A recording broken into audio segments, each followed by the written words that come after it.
हाय लोगोफोर नैबे समाव नोंथांमोना नुनो हादों बेहाय जोंहा न'आव गोदानै न' लुदोंमोन बेनि थाखायबो आं गोबां भिडिअसफोरखौ समाव लाबोनो हायाखै मानो होनब्ला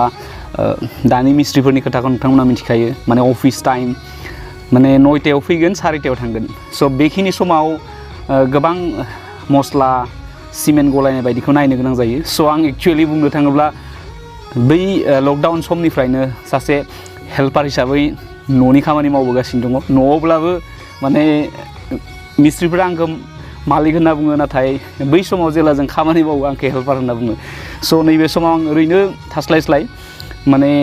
अलमस्ट रुमफ्रा जाजोबनोसै रुमा गासै जोंनिया मेन रुमा मोनब्रै ओमफ्राय बारान्दा मोननै लादों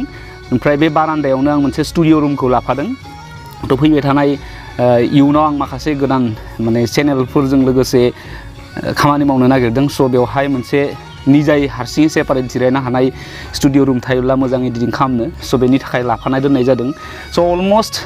जोबजोब्बाय खामानिया टिंल'सो दोनांसिगौ ओमफ्राय एसे इटानि गोनांथि दङमोन बै समाव सेरखाय बेरखाय इटाफोरखौ लाबोनायनि समाव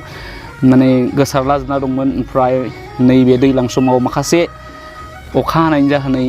माने नैबेबायदि इटाफोरा कालार लानो हमदो स' बेफोरखौ आं नैबे समाव साफा खालामना दोननो नागिरदों मानो होनब्ला दिनै मथा मथि मिस्ट्रिया थांबाय माने जोंनाव 4टासिम मावो आरो सासे हेड मिस्ट्रिनि दामा माने प्राइसआ 450 पार डे आरो सासे जगालिया 350 स' बेखायनो न' लुयोब्ला माने निजेनि न'नि मानसिफ्रा नांफानो हायोबा मोजां मानो होनब्ला गोबां समाव फाल्तु खालामनो नागिरो सिमेन्ट गलायनाय मानायफ्राव स' बेखायनो गाबोननि थाखायनो आं दिनै एडभान्स इटाफोरखौ एसे ब्रास मारिना दोननो नागिरदों स' बेनो बे जाहोननि थाखायनो आं एक्चुवेलि कन्टिनिउआस भिडिअ फैनो हायाखै फुंनि समाव एसे अखा हादोंमोन नाथाय दा मोजाङै खामानिखौ दिनै मावनो हादों स' बेबायदि आं एसे ब्रास खालामना दोनो इटाफोरखौ नैबेखिनिखौ आं बानायजोब्बाय थ' बेबायदिनो आं एसे हेल्पार हिसाबै न'आव खामानि मावदों एक्चुवेलि स' इयुनाव गोबां भिडिअ लाबोगोन नोंथांमोना नुनो मोनखादों दाखालि मानासनि जा बोरसि दैमानि सिगां भिडिअ लादोंमोन बे भिडिअआव DSLR जों लादोंमोन स' गोबाङानो कमेन्टनि जोहै बुंहरदों सारा बा आदैया मानो एसे लेटनि उनाव दिनैसो भिडिअ फैदों बेनो जाहोना जेबो एक्सट्रा खामानि गैया आरो नोंथांमोना मिथिखादों लकडाउननि समाव जों बाहेरायाव एसेबां बेरायनो हायाखै अब्लाबो सम आरो खाबु लानानै थांनाय जादों थ' आंनिया बरपेटा आरो बाक्सानि गेजेराव माने सरपेटा रेल स्टेशननिफ्राय जोंना खोलाहा थोंजों 800 मिटार्सनिफ्राय 1 किल'मिटारनि गेजेराव जोंनि गामिया स' बरपेटा डिस्ट्रिक्टनि जोबोर क्ल'ज बे एरियाया जोंनिया स' बेखायनो ADC बायदिसिना पुलिसफ्रा गिदिंबाय थानायनि थाखाय जों एसे लकडाउनाव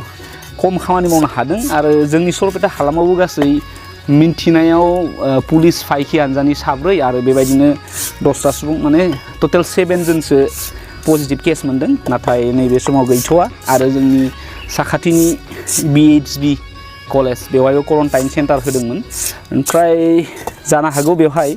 पजिटिभ ओंखारदिया स' लाकिलि मोजां मानो होनब्ला कलेजआ जोंनि गामियावनो स' नोंथांमोनाबो बेबायदि जगाल हिसाबै खामानि मावफेरदों ना मावफेराखै कमेन्टनि गेजेरजों बुंहरदो आं नाथाय मावदों मथा मथि जोङो बैसागो समनिफ्रायनो न'खौ स्टार्ट होदोंमोन नाथाय लकडाउना स्टार्ट जाफुनाय समाव गोबां बाला सिमेन्टफोरखौ मोननो हायाखैमोन साप्लाइ गैयामोन बेखायनो थाद'नो गोनां जादों स' नाजायै दिनै फ्राय टिं दोनांसिगौ आरो टिं दोखांबानो जोंनि खामानिया जासिगोन स' बेबायदिनो आङो इटाफोरखौ नैबे समाव साफ खालामगासिनो दं एसे पुराना जाबाय इटाया ब्रास मारिनो गोनां जादों मानो होनब्ला बादामालि जायोब्ला बेहाय माने सिमेन्टआ मोजाङै गोरोबा होनना बुंदों स' बेनिखायनो एडभान्स खामानिफोरखौ मावनानै दोनदों लोगोसे महिलारि वाइड एंगल चेनेलखौ स्टार्ट खालामनाया गोबावसै नाथाय गोबां अनसायगिरि बा साबस्क्राइबार आरो माखासे गोनांथि बायदि कन्टेन्ट आं लाबोनो हायाखै मानो होनब्ला आंबो एसे बिजियाव थायो सम सेल्फ एमप्लयड जिहेतुके साकरि गैया गोबां खामानि मावनो गोनां जायो न'खौ गसायनि अननायाव बे बोसोराव फोजोबजोबनो हागोन होननानै आसा दा टिं दोनांगौ टिं दोनायनियाव माखासे खिरखि दरजाफोरनि खामानि दं स' नोंथांमोनाबो बुंहरलाय कमेन्टनि गेजेरजों हेल्पार मावोब्ला माबायदि खस्थ' जायो आं खिन्थु लट अफ एक्सपिरियेन्स खामायदों नैबे साननैनि गेजेराव माने हेल्पार मावनानै मानो होनब्ला बेवहाय सिमेन्ट बालाया माबायदि गलायनांगौ ओमफ्राय रडा बेसे एमएमनि थायो न' गंसेखौ माबोरै लुनाय जायो बेसेबां फुट हरो थ' बेफोरबो एक्सट्रा इडुकेसन माने बिजाबजों लोगोसे सोलोंथाइ लानायानोल' जि गोरों जायो बे नङा जों खायसे एक्सट्रा इडुकेसनखौबो न'आव थानानैनो सोलोंनो हायो आरो बेफोर डे टु डे लाइफनि थाखाय जोबोर इम्परटेन्स मानो होनब्ला नोंथाङा जुदि मोनबो खामानियाव आइडिया थायाब्ला थ' न' गंसेखौ बोरै लुनो स' आंहा मोनसे एक्सपिरियेन्स जादों लट अफ मानो होनब्ला इटाया बेसेबां नांगौ सिमेन्टआ माबायदि गलायनांगौ रडा माबायदि ओमफ्राय आं बेवहाय आरो मोनसे गोदानै गियान सोलोंदों एक्चुवेलि क्लासनि टाइमाव आंनि सानखान्थियाव मेथ्सआव जोबोर गाधा दुरबलमोन माने 30 मार्क्सखौ मोननो हायोमोन आरो स' बेवहाय आङो दा गोदानै रोंदों काटनि हिसाब लानाय काटखौ केबिआव बोरै दिहुनो आरो जोंनि प्रफेशनेल मार्केटाव गोबां बेबायदिनो काटफोरनि नामाव दालालि सोलियो 2 नाम्बारि काट हाबो स' बेवहाय आं जिखिनि दरजा आरो खिरखिनि फ्रेम बा भेन्टिलेसन बाहायदों बेवहाय मेक्सिमामानो साल काट मानो होनब्ला गोबाङा बुङो साल काटआ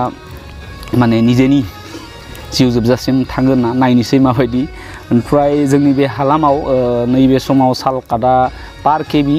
2400 माने 2400 आरो लोगोसे आं भेन्टिलेसनखौ होनाय जादों सिदा काट सिदा होनो दा नोंथांमोननि एरियायाव माबायदि बुङो आं मिथिला बेयो मानास हाग्रामानिफ्राय फैनाय काट होनना बुंदों बेवहाय पार केबि 1400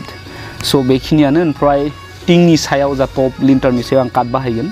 बेवहाय आं बाहायगोन सिदा माने साल काटनि थाखाय बाजेटआ एसेबां जानाय नङा थ' सिदा काट बाहायनो सानदों ओमफ्राय खिरखि दरजानि थाखाय गाम्बारि बाहायगोन होननानै सानदों ओमफ्राय बाजेटआ मिलायोब्ला माखासेयाव खान्थालनिबो होगोन होननानै सानदों आरो सिलिंफोरनि डिजाइनखौ अलरेडि आं नायखादोंमोन नाथाय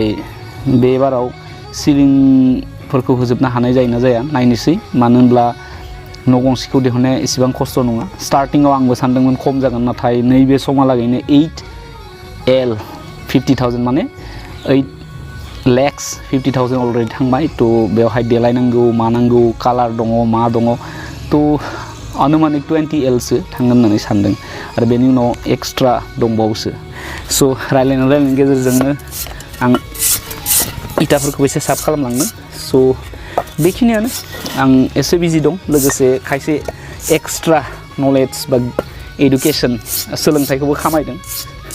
आरो बे प्रफेशनेल जिउआव एसे जगालि खालामनानै निजेखौनो एक्सपिरियेन्सबो खामायदों माबायदि 350 रुपिसखौ जों पार डे खामायनो हायो मेङो बिराद मेङो माने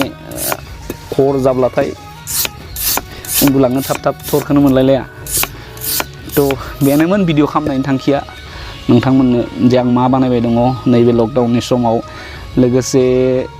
लासै लासै लकडाउना जुदि फुल्लि अपेन जायोब्ला आं माखासे प्रजेक्ट मावनो लादों मानो होनब्ला आं फुल टाइम इउटुबाव खामानि मावनो हायाखै नाथाय फिउचाराव प्लेनिङा बेनो फुल टाइम मावनाय मानो होनब्ला जोंहा गोबां मिथिनो गोनां खोथा दङ जों बर'जों बर' गोबां टपिकफ्राव सावरायनो गोनां दङ जोंहा जोंनिनो बिदा फंबाय बिबै बिबौ आदै मादै बायदिफ्रा दिनै वेस्ट बेंगलावबो माखासे दङ नेपालावबो दङ बिथांमोनजोंबो गोबां खोथा सावरायनो दङ जोंहा धोरोमनि सायाव सावरायनो गोनां दङ बेफोरबायदिनो माखासे जानाय लोंनाय कालचार गुबुन हादरनिया जेरै नेपालाव माबायदि बर'आ थांनानै थायो लोगोसे वेस्ट बेंगलाव माबायदि बिथांमोना रायजो जाबोदों लोगोसे जोंहा वेस्ट बेंगलाव गोबां टाइटेलनि डिफारेन्सखौ जों मोनो ठाकुर मोननो थाङो बेबायदिनो जोंनियाव जुदि बैसुमुतारिया बा बसुमतारि बा बेहाय वेस्ट बेंगलाव बसुमतारिया नार्जिनारि बेबायदि मोनो स' बेफोरखौ लानानै माखासे डकुमेन्ट्रिक भिडिअ खालामनानै गालांनांदों थांखिया बेनो क्ररपति जायोब्लाबो मानसिया सिनाय जाया नाथाय जों ससियेल मिडियानि गेजेरजों दिनै गोबां निजेनि सिनायथिखौ लाबोनो हायो लोगोसे निजेखौनो मोनसे खामानि मावनानै गालाङोब्ला इयुनाव नोंथाङा थैनानै थाङोब्लाबो नोंथांनि बे चेनेला थांना थालांगोन